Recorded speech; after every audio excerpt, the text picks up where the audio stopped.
Okay यार, तो Y19 का जो बॉक्स है वो यहाँ पर पहले के निस्बत बहुत ज़्यादा रिफ्रेशिंग है, क्योंकि बॉक्स की जो ओवरऑल लुक है उसको बहुत ज़्यादा क्लीन बनाया गया है। Y19 लिखा हुआ है, जो वेरिएंट पाकिस्तान में आ रहा है ये 4GB 128GB वाला है।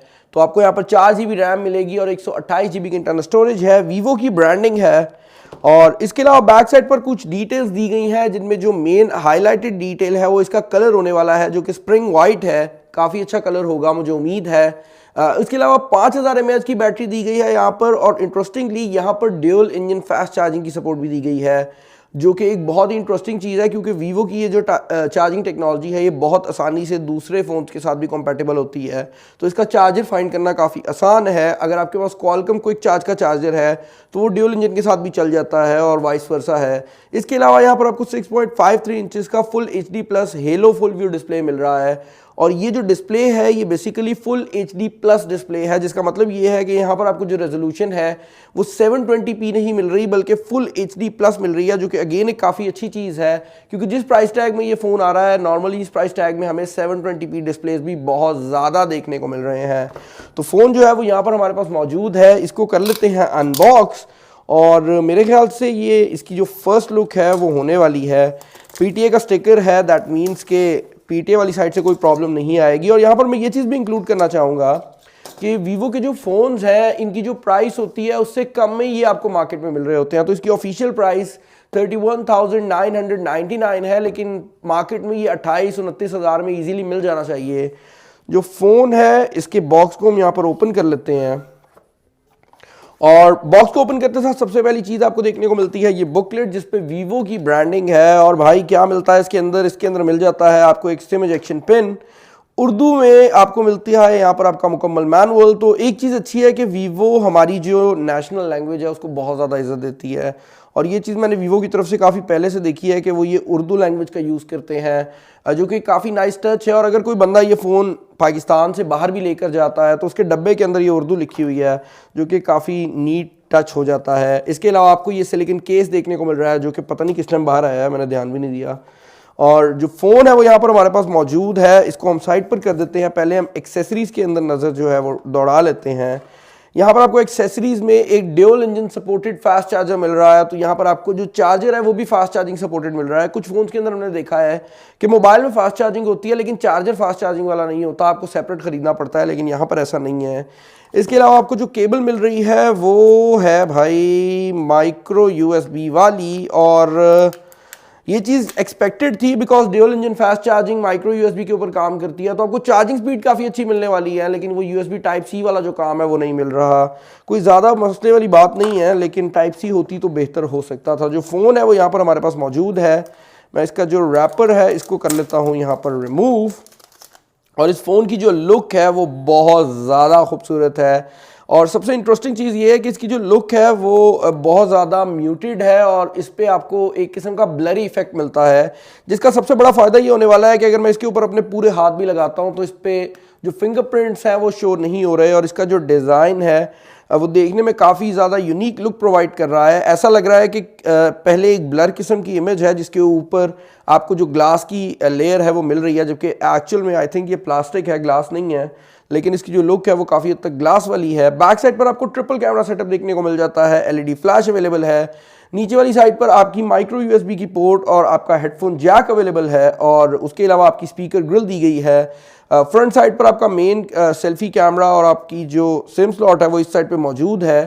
फ़ोन को हम टर्न ऑन कर लेते हैं, और उसके बाद मैं इसको सेटअप करके आपसे मिलता हूँ और देखते हैं कि ये फ़ोन कैसा है। ओके भाई, जो फ़ोन है वो यहाँ पर फाइनली मैंने सेटअप कर लिया है। बैक साइड पर आपके एक फिंगरप्रिंट स्कैनर अवेलेबल है, जो कि शायद नज़र भी आपको ना आ रहा हो क्योंकि इसका कलर काफ़ी सटल सा है, लेकिन ये बहुत ही तेज़ किस्म का फिंगरप्रिंट स्कैनर है। फ्रंट कैमरा जो है वो 16 मेगापिक्सल का है, और इसमें फेस ID की सपोर्ट भी है। और अगेन क्योंकि वीवो की फेस ID दुनिया में सबसे फास्टेस्ट में से है, तो मैं आपको इसकी स्पीड चेक करा देता हूँ। जैसे ही मैं ये बटन दबाऊंगा आप देख सकते हैं कि इसकी जो फेस ID है वो फ़ौरन रजिस्टर कर लेती है मेरे फेस को, और अनलॉक हो जाता है ये डिवाइस। इसके अलावा ये चीज़ मैं क्लियर कर दूं कि ये जो मोबाइल फ़ोन है इंटरनली काफ़ी हद तक आपको वही स्पेसिफिकेशंस दे रहा है जो कि वीवो S1 का 4GB वाला वेरिएंट देता है।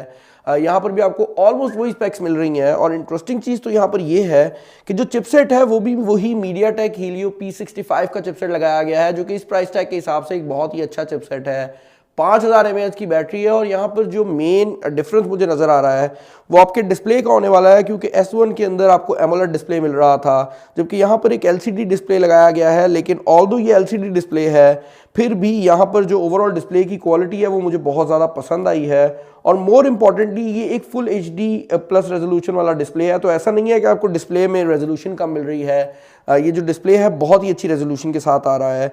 जो कैमरा सिचुएशन है बैक साइड पर वो है भाई ट्रिपल कैमरा सेटअप, और इसमें जो मेन कैमरा है वो 16 मेगापिक्सल का है। और यहाँ पर आपके पास एक अल्ट्रा वाइड एंगल कैमरा भी अवेलेबल है, जो कि आपको 8 मेगापिक्सल की इमेजेस प्रोवाइड करेगा, तो आप वो अल्ट्रा वाइड एंगल शॉट्स भी ले सकते हैं।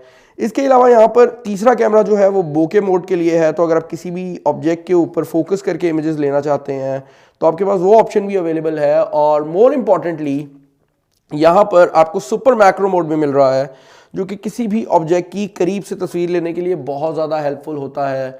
और अगर मैं आपको यहाँ पर दिखाऊं तो ये एक माइक्रो USB की केबल है जिसको ये इतने करीब से दिखा रहा है। और ये जो सीन है सारा, ये ultra wide angle camera by the way आपके वीडियो मोड में भी काम करता है, और वहाँ पर भी आप ये मैक्रो शॉट्स के लिए इस्तेमाल कर सकते हैं, लेकिन आपको अल्ट्रा वाइड एंगल में करना पड़ेगा। तो ऑल इन ऑल जो फ़ोन है यार, ये ख़ास तौर पर उन लोगों के लिए बनाया गया है जिनके लिए Vivo S1 बहुत अच्छी डिवाइस थी।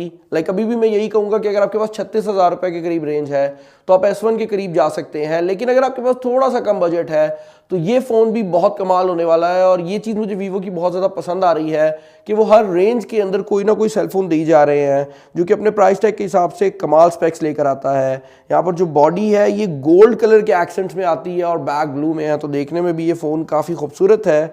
सिम सिचुएशन हमने चेक नहीं की, तो वो चीज़ एक है जो कि मुझे अभी तक नहीं पता, और उसको हम चेक कर लेते हैं, क्योंकि देखने में आएगा कि ये फ़ोन कितने सिम कार्ड्स वगैरह को सपोर्ट करता है। ओके, तो भाई सिम सिचुएशन में भी आपको कोई मसला नहीं आने वाला, 2 सिम में भी डाल सकते हैं, मेमोरी कार्ड की ऑप्शन भी अवेलेबल है, और out of the box 128 GB की स्टोरेज भी है। तो आई डोंट थिंक सो कि आपको ये मोबाइल फ़ोन किसी भी टाइप का कोई प्रॉब्लम प्रोवाइड करे। अब ऑल्दो मैं इस मोबाइल फ़ोन का रिव्यू प्लान कर रहा हूँ, लेकिन मुझे ये बात पता है कि ये मोबाइल फ़ोन अपने प्राइस टैग के हिसाब से एक बहुत ही अच्छी डिवाइस है। और अगर आप एक ऐसी डिवाइस ढूंढ रहे हैं जिसमें आपको एक बहुत बड़ी बैटरी मिले, अच्छे क्वालिटी के कैमरा देखने को मिले, एक खूबसूरत किस्म की लुक देखने को मिले, और आपका जो बजट है वो 28, 29, 30 हज़ार की रेंज में है, तो इस मोबाइल फ़ोन को आप डेफिनेटली चेकआउट कर सकते हैं। आप किसी भी तरह से डिसअपॉइंट नहीं होंगे। और Vivo की अच्छी बात ये है कि ये अच्छी प्राइस में फ़ोन भी लॉन्च कर रहे हैं, और इनकी जो आफ्टर मार्केट वैल्यू है वो भी अच्छी है। तो अगर आप बाद में इस फ़ोन को सेल करते हैं तो वहाँ पर भी आपको ज़्यादा प्रॉब्लम नहीं आएगी। आई होप आपको आज की वीडियो पसंद आई होगी। वीडियो अगर पसंद आई है तो लाइक कीजिएगा यार, सब्सक्राइब नहीं किया तो कर लो यार। आप जब सब्सक्राइब करते हो बड़ी खुशी होती है, ऐसा लगता है कि जो मैं गले ख़राब में भी वीडियोस बना रहा हूँ तो वो मैंने किसी बंदे के लिए बनाई थी जिसका फ़ायदा हुआ है। तो सब्सक्राइब नहीं किया कर लो, और अगर सब्सक्राइब किया है पहले तो बताओ कि कब किया था। इसकी